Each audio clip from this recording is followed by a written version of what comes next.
A nossa equipa de reportagem escala a província de Tete, no centro do país, para trazer os contornos de um negócio que virou o centro das atenções nos últimos tempos. A viagem até as zonas de corte de madeira é bastante arriscada.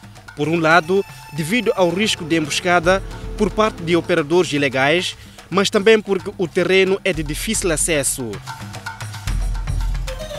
E a surpresa não tardou chegar. Estamos no distrito de Xangara, província de Tete, e a 20 km do local de corte de madeira, que é mais profundo. Aqui onde estamos, a terra é muito lamacenta e como acaba de chover, como se pode notar, até os carros não conseguem passar. E acima de tudo porque aqui assim tem um riacho, é por isso é preciso muito cuidado para poder chegar ao ponto onde devemos chegar para acompanhar como é feito o processo de corte e processamento de madeira. E, acima de tudo, os homens de condução são obrigados a fazer o estudo prévio do terreno antes mesmo de meter as viaturas, porque aqui o socorro pode ser muito complicado e demorado.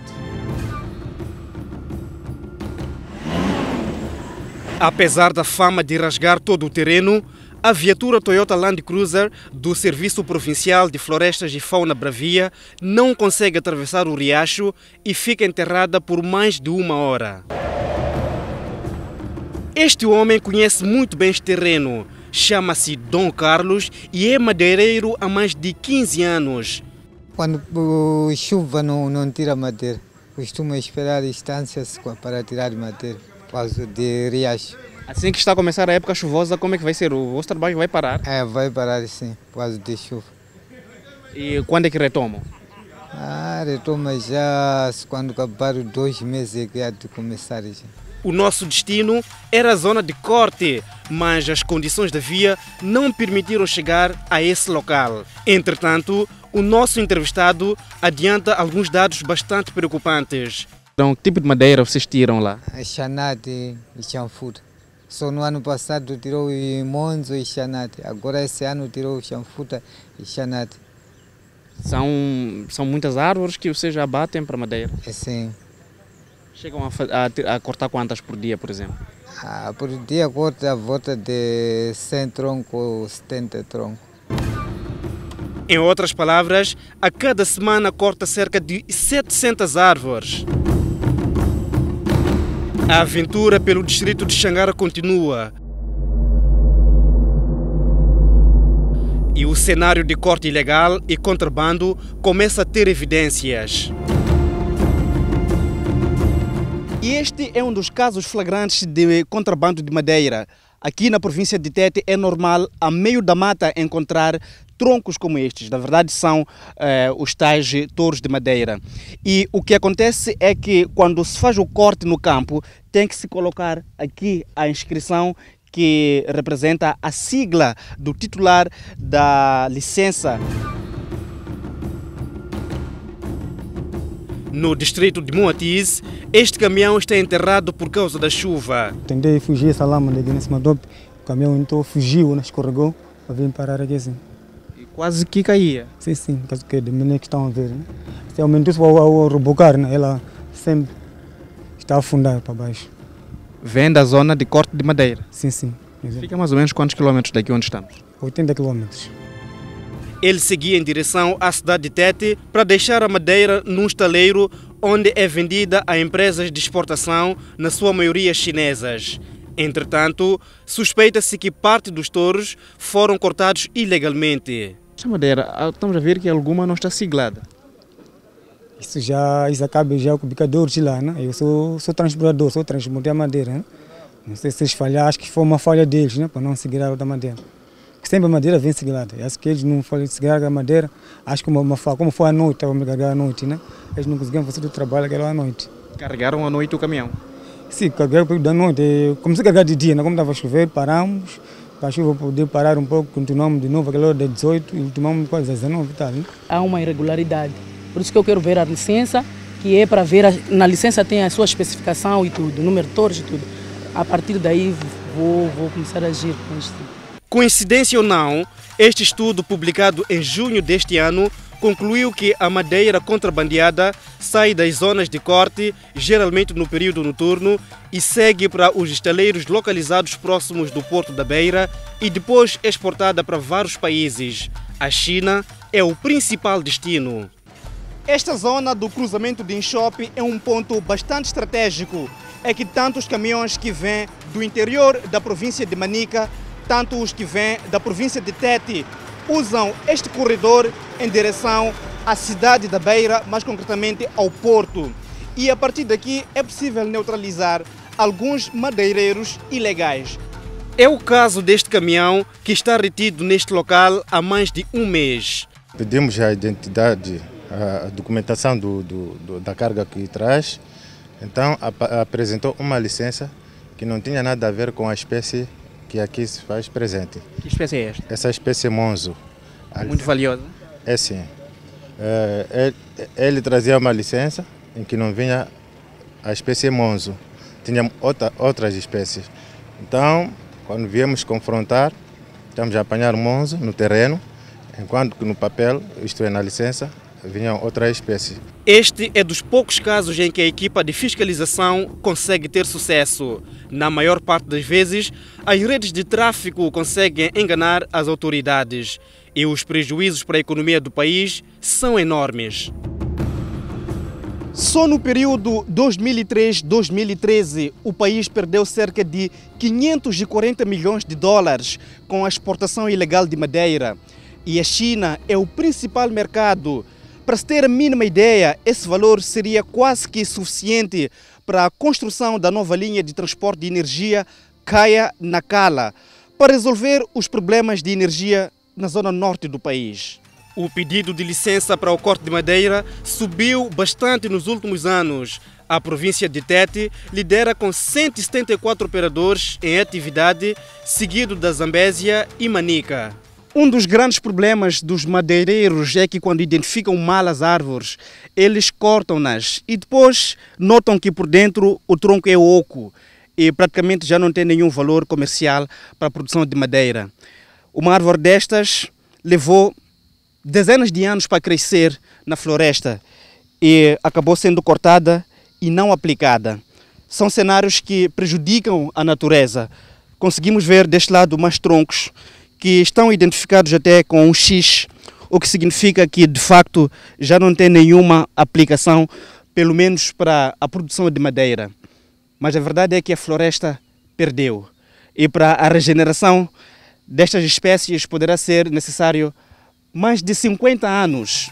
Moçambique tem cerca de 27 milhões de hectares de floresta produtiva e só existem 700 fiscais de floresta e fauna bravia. Contas feitas, cada fiscal está para mais de 38 mil hectares. Osório Trindade trabalha como fiscal há mais de 8 anos e está afeto no distrito de Xangara, uma das zonas críticas de Tete. Trata-se de um distrito que está no fim, na ponta, né, na saída. Então a gente acaba controlando praticamente toda a madeira que sai da província. É o último controle que a gente tem. Quem mais tem estado envolvido nesse tipo de situações, corte ilegal? Em corte ilegal normalmente tem sido moçambicanos. Mas nas zonas fronteiriças há situações de estrangeiros também. A fragilidade na fiscalização traduz-se no nível de desmandos que acontece no terreno e as consequências no futuro são incalculáveis. O país perde cerca de 250 mil hectares de área de floresta por ano devido à exploração desregrada, tanto para a produção de madeira, para a agricultura, para a produção do carvão vegetal e da lenha, mas também as queimadas descontroladas jogam um papel fundamental para esses dados. O Seni Sufo é docente universitário e fez especialização na área de exploração de recursos naturais por parte das comunidades. Para si, o impacto do desflorestamento já se faz sentir em algumas zonas do país, como é o caso da província de Gaza. Nós temos exemplos práticos. Um grupo de estudantes do Departamento de Geografia da UP fez um estudo sobre o impacto do desmatamento na região de Mapai. Como sabe, a região de Mapai é fortemente desflorestada para, portanto, a produção da madeira e do carvão. E um estudo feito refere-se que nos últimos 10 anos praticamente a precipitação diminuiu para metade por conta desse desflorestamento, porque a vegetação, as florestas, elas servem, digamos, como um fator importante no próprio processo da evapotranspiração. A explicação para isso é muito prática. As copas das árvores, elas servem como o primeiro interceptor da água da chuva. Portanto, elas são a primeira parte a interceptar a água da chuva. E essa água da chuva interceptada pelas copas das árvores é a primeira que é devolvida para a atmosfera através do processo da evapotranspiração. E se ela é devolvida à atmosfera pelo processo da evapotranspiração, significa que há maior probabilidade, com outras formas de evaporação da água dos solos, de tornar a chuva mais frequente, que é aquilo que a comunidade precisa da água para o desenvolvimento das suas várias atividades no seu dia a dia. O Ministério da Terra, Ambiente e Desenvolvimento Rural quer reverter a situação e uma das decisões tomadas foi a suspensão de emissão de novas licenças para a exploração de madeira por um período de 2 anos. A partir do dia 1, nenhum novo processo vai começar a tramitar. Um dos objetivos é esse, permitir que nós nos reorganizemos. Enquanto isso, está em curso a avaliação dos madeireiros licenciados um pouco por todo o país. O grande plano acompanhou várias equipas na província de Tete, mais concretamente nos distritos de Xangara e Moatize. O setor de florestas pretende ver de perto se os titulares de licenças cumprem ou não com as obrigações impostas pela Lei de Florestas e Fauna Bravia. Foi dito que a partir do próximo ano não há de haver novas admissões de licenças. Então é para vermos aqueles que já temos, qual é a capacidade técnica que possui, assim como a idoneidade. A idoneidade quero referir se envolveu-se em multas, se é reincidente. Então essas coisas é para mais ou menos eliminarmos aqueles que não estão em condições de exercer a atividade florestal. As licenças simples são atribuídas apenas a cidadãos moçambicanos numa área não superior a 10.000 hectares. O Sr. Norberto faz parte desse grupo. Qual é a capacidade de corte que o senhor tem por dia? Vamos estimar em período normal de operação. Período normal? Eu posso mesmo 4 caminhões por dia, cavalos. 4 caminhões, estamos a falar de, por exemplo, quantas árvores? 600. 600 árvores? Yeah. Por dia? Yeah. Durante muito tempo, não havia imposição de replantio para os detentores de licenças simples, mas o Decreto 30/2012, de 1 de agosto, introduziu novas regras, passando a estabelecer o uso sustentável da floresta. 3 anos depois, poucos são os que obedecem a essa obrigação legal. E a questão do replantio? O replantio está-se a replantar. Só que não conseguimos notar. Daqui vamos para lá. É uma situação que vamos ver depois daqui.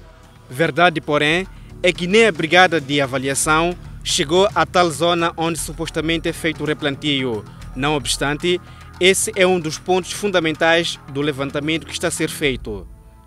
A Direção Nacional de Terras e Florestas reconhece que o cenário é crítico. Estamos aquém daquilo que se devia fazer na questão do reflorestamento. Uma das medidas que acredito que vamos tomar agora é criar condições, ou melhor, obrigar os operadores a apostar na questão do reflorestamento. A chuva que caiu no centro e norte do país também influenciou negativamente o trabalho de campo. No distrito de Xangara, muitos operadores não foram avaliados porque parte do troço estava intransitável.